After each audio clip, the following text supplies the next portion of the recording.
আসসালামুয়ালাইকুম everyone, কেমন আছেন সবাই? আশা করি ভালো আছেন।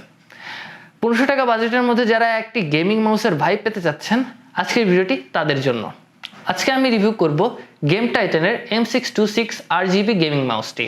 1500 টাকা বাজেটের মধ্যে এই মাউসটি আপনার নেওয়া উচিত কিনা সে খুঁটিনাটি বিষয় নিয়েই থাকছে আমি সাদ শাহরিয়ার। আপনারা দেখছেন everyone.Today। চল শুরু করা যাক।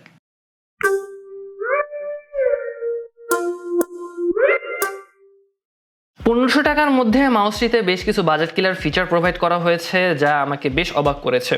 সর্বোচ্চ 10,000 DPI পর্যন্ত এক্সটেন্ড করার সুযোগ থাকছে মাউসটিতে। তবে বেশি DPI মানে যে মাউসটি খুব ভালো হবে তা কিন্তু বলা যায় না। সেন্সর হিসেবে মাউসটিতে রয়েছে PMW3310 অথবা PMW3325, যা এই বাজেটটিতে খুব ভালো বলা যায় না, আবার খুব খারাপও বলা যায় না। মাউসটির লিটেন্সি স্পিড 1 ms এবং এর পুলিং রেট সর্বোচ্চ 1000 হার্টজ পর্যন্ত পুশ করা যাবে।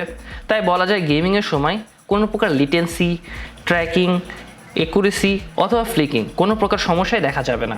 এবার আসি ফিজিক্যাল ওভারভিউ এবং বিল্ড কোয়ালিটি নিয়ে। মাউসটিতে ব্যবহার করা হয়েছে অমরন সুইচেস, যা 15 মিলিয়ন ক্লিক পর্যন্ত এর লাইফ স্প্যান। যদিও অন্যান্য গেমিং মাউসগুলোতে আরও অনেক বেশি লাইফ স্প্যান দেওয়া হয়ে থাকে, তাই আমার মনে হয় 20 মিলিয়ন পর্যন্ত এক্সটেন্ড করা গেলে পারে এটা অনেক ভালো হতো।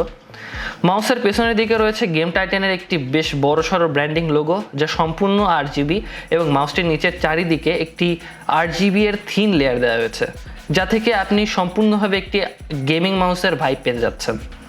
মাউসটিতে সর্বোচ্চ 7টি বাটন রয়েছে এবং এর ইনবিল্ট DPI কন্ট্রোল বাটন থাকাতে সফটওয়্যার ছাড়াই DPI কন্ট্রোল করা যাবে। পাম গ্রিপ অথবা ক্ল গ্রিপ দুইভাবে মাউসটি ব্যবহার করা যাবে।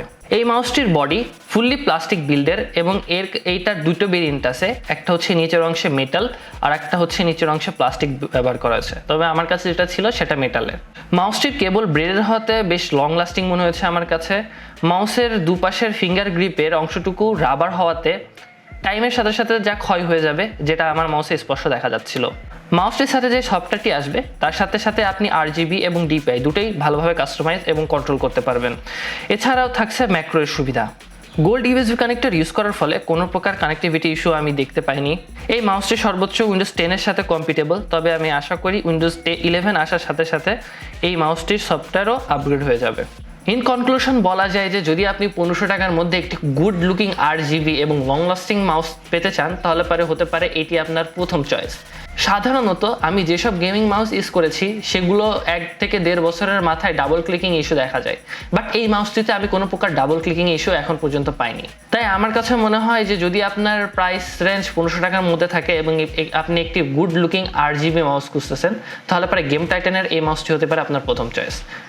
আজকে এইটুকুই, দেখা হবে আগামী কোনো রিভিউ ভিডিওতে। ততক্ষণ ভালো থাকবেন, সুস্থ থাকবেন, আল্লাহ হাফেজ।